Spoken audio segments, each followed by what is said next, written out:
All right, if you're a nursing student, you know the NCLEX is the big boss battle at the end of the game. But here's the thing, the game has completely changed. The old cheat codes don't work anymore. So today, we're going to lay out the brand new blueprint for passing the modern NCLEX. Let's dive in. I love this quote because it just hits the nail on the head.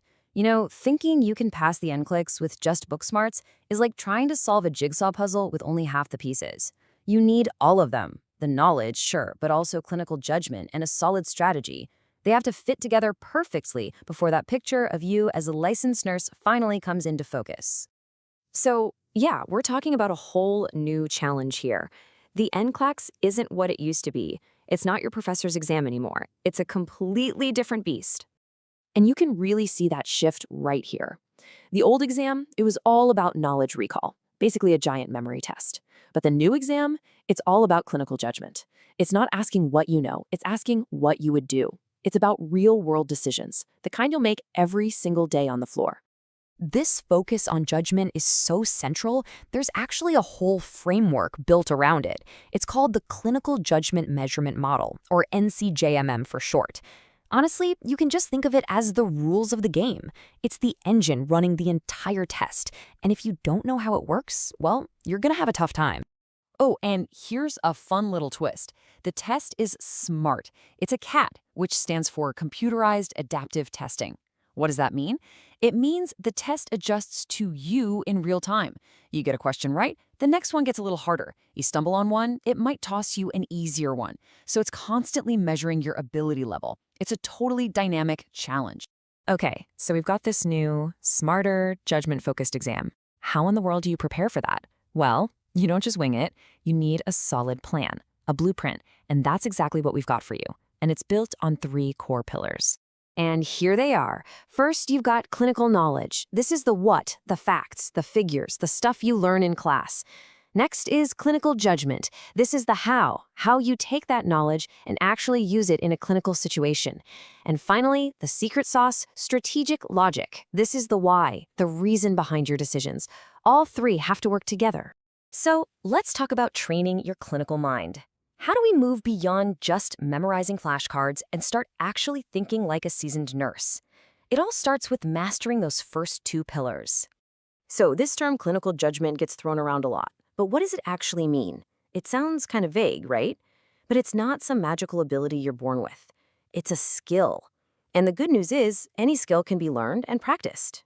In fact, the NCJMM breaks it down into 6 very specific steps. It's a process. First, you recognize cues. What's going on with the patient? Then you analyze those cues. What do they mean? Based on that, you prioritize hypotheses. What's the most urgent problem? Then you generate solutions and take action. But it doesn't stop there. The last step is to evaluate outcomes. Did what you do actually work? And that evaluation just leads you to recognize new cues. See? It's a constant loop. This is literally the nursing process in action, and it's exactly what the test is measuring.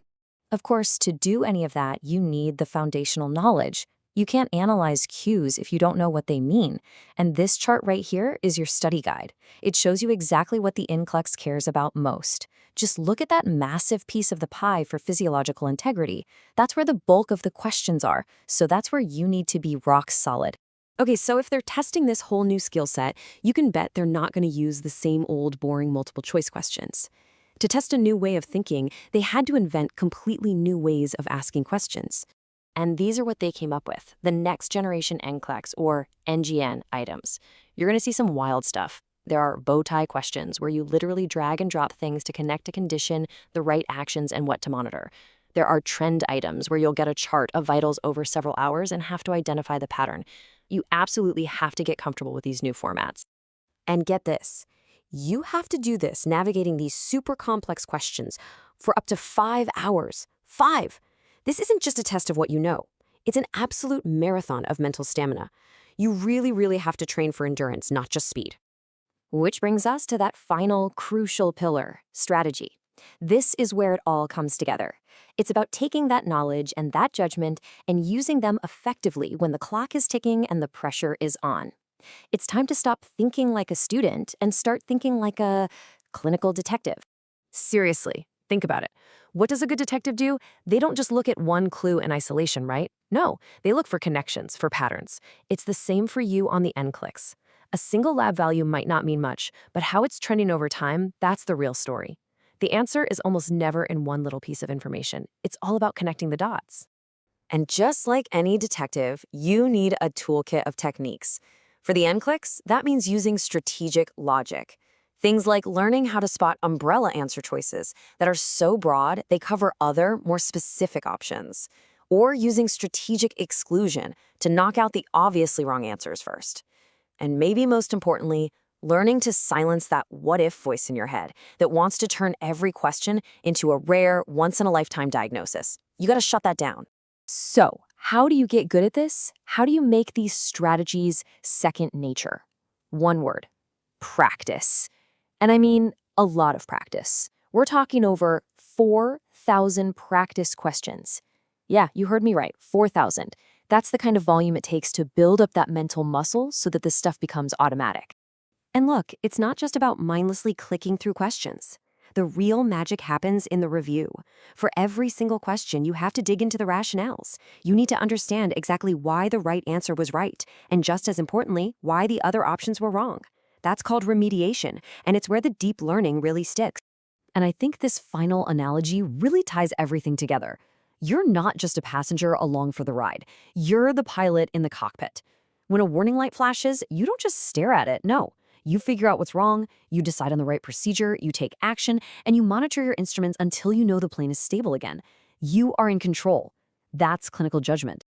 So we're back to the big question, aren't we? With this massive evolution of the NCLEX, the secret to success is clearer than ever. Is it about what you know, or is it about how you think? The real question is, are you ready to think differently?